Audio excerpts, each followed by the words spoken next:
Hmm, Baik, sebelumnya Assalamualaikum warahmatullahi wabarakatuh. Perkenalkan, nama saya Isnawati Nur Adini, NIM 210002938. Di sini saya akan menjelaskan terkait materi surveilan kesehatan masyarakat untuk memenuhi tugas mata kuliah surveilan kesehatan. Baik, langsung saja. Yang pertama, outline outline yang saya bahas pada malam hari ini yaitu yang pertama, koordinasi jejaring kerja dan kemitraan surveilan. Dan yang kedua, pelaporan surveilan. Dan yang ketiga, contoh jenis-jenis laporan atau formulir rutin dari surveilan tersebut. Dan yang keempat, evaluasi atau penilaian sistem surveilan kesehatan.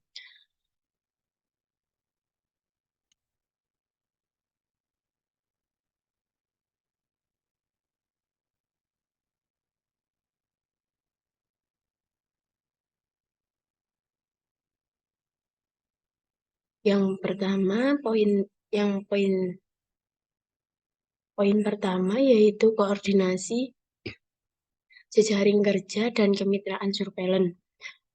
Yang pertama, koordinasi tersebut dalam penyelenggaraan surveilan kesehatan diarahkan untuk menyelaraskan, mengintegrasikan, mensinergikan, dan memaksimalkan pengelolaan data dan atau informasi agar proses pengambilan keputusan dalam rangka intervensi lebih berhasil dan berdaya guna. Lalu, yang kedua, jejaring kerja surveilan adalah suatu mekanisme koordinasi kerja antar unit penyelenggara surveilan kesehatan, sumber-sumber data, pusat penelitian, pusat kajian, dan penyelenggara program kesehatan meliputi tata hubungan surveilan kesehatan antar wilayah, kabupaten, atau kota, provinsi, dan pusat. Yang ketiga yaitu kemitraan. Kemitraan sendiri merupakan hubungan kerjasama antar berbagai pihak yang strategis, bersifat sukarela, dan berdasar prinsip saling membutuhkan, saling mendukung, dan saling menguntungkan dengan disertai pembinaan dan pengembangan secara timbal balik. Dalam hal ini, kemitraan diperlukan untuk melaksanakan program kesehatan hingga mencapai tujuan yang diharapkan. Lalu terdapat pula data pelaporan surveilan. Yang pertama adalah W2 laporan W2. W2 ini masuk laporan kasus terkait potensial wabah, tetapi dilakukan saat saat mingguan. Dan yang kedua ada KDRS. KDRS ini laporan kasus terkait potensial wabah oleh rumah sakit dilaporkan dalam waktu 1 kali 24 jam. Dan yang ketiga yaitu LB1 merupakan data angka kesakitan yang dilakukan dalam jangka waktu bulanan. Dan yang keempat yaitu STP, data terkait PM dan PTM yang dilakukan oleh puskesmas dan rumah sakit dalam jangka waktu bulanan. Dan yang terakhir yaitu PWS atau KLB. Ini merupakan laporan data KLB dalam jangka waktu bulanan juga. Dari data pelaporan di atas dapat diketahui bahwa dalam melaporkan masalah kesehatan dapat berupa jam, hari, mingguan, bulan, dan tahunan. Tergantung masalah kesehatan yang dihadapi.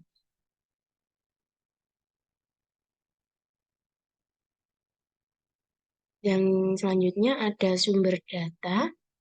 Sumber data tersebut langkah awal mengumpulkan data dan data harus lengkap sesuai masalah yang terjadi dengan tujuan agar laporan tidak ada yang rusak. Nah, data tersebut dibagi menjadi dua. Yang pertama, data pasif yang merupakan data dari puskesmas, rumah sakit, dan lembaga kesehatan lainnya. Dan yang kedua, ada data aktif. Data aktif tersebut sendiri ini adalah data yang langsung dari masyarakat dan mendapatkan rekomendasi dari masyarakat tersebut. Nah, ini saya lampirkan contoh pelaporan surveilan yang merupakan kelengkapan dan ketepatan laporan surveilan integritas AFP, campak, dan tetanus neonatorium provinsi. Ini bisa termasuk dalam mingguan ke tahunan. Nah, contoh pelaporan surveillance juga ada contoh laporan tahunan yang saya sertakan di sebelah kiri, dan yang sebelah kanan ini formulir surveillance infeksi nosokomia. Ini bisa termasuk dalam contoh pelaporan yang hitungannya harian. Nah, selanjutnya ada form pencatatan dan pelaporan faktor risiko penyakit tidak menular. Nah, ini termasuk formulir yang dapat saya tampilkan di layar. Dan selanjutnya ada evaluasi atau penilaian sistem surveillance kesehatan. Evaluasi sistem surveillance kesehatan merupakan penilaian periodik dan perubahan dan dalam hasil yang ditargetkan atau sasaran yang dapat dihubungkan dengan sistem surveillance dan respon. Evaluasi dimaksudkan untuk melihat perubahan dalam keluaran atau hasil dan pengaruh, yaitu negatif atau positif, target atau non-target dari sistem surveillance dan respon. Selanjutnya, ada komponen sistem surveillance kesehatan. Yang pertama ada pengumpulan data, dan yang kedua ada pengolahan data, dan yang ketiga ada penyajian data, dan yang keempat ada analisis dan interpretasi data, dan yang kelima ada penyebaran informasi, dan yang terakhir ada rekomendasi. Nah, ada pula langkah-langkah evaluasi surveillance, yaitu yang pertama, mengidentifikasi kegiatan surveillance yang telah dilaksanakan, dan yang kedua, uraikan sistem surveillance yang akan dievaluasi, yang ketiga ada paparkan mengenai manfaat dari adanya evaluasi, dan yang keempat ada komponen sistem dinilai berdasarkan atribut sistem yang nanti saya akan dijelaskan di slide yang selanjutnya. Dan yang kelima adalah melihat dan menilai sumber yang digunakan dalam surveillance. Yang keenam adalah kesimpulan dan saran atas evaluasi yang dilakukan. Nah, ini saya lampirkan atribut sistem surveillance yang ada di kesehatan masyarakat. Yang pertama adalah simplicity, yang kedua ada flexibility, dan yang ketiga ada acceptability, yang keempat ada predictive value positif, yang kelima ada sensitivity, dan yang keenam representatif, dan yang ketujuh ada timelines. Nah, yang terakhir ada indikator kinerja surveillance, yaitu yang pertama terus-menerus. Terus-menerus ini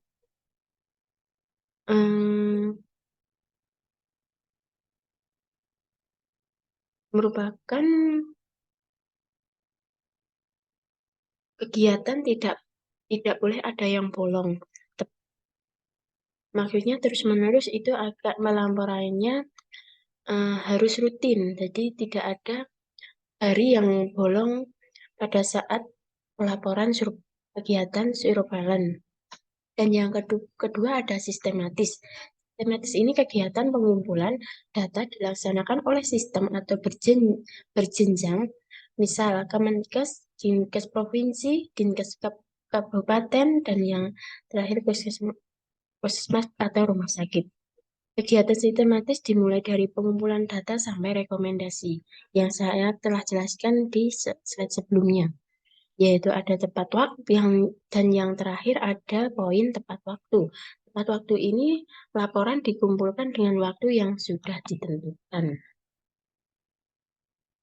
Nah, mungkin itu saja yang saya dapat sampaikan terkait dengan materi kegiatan surveillance di kesehatan masyarakat.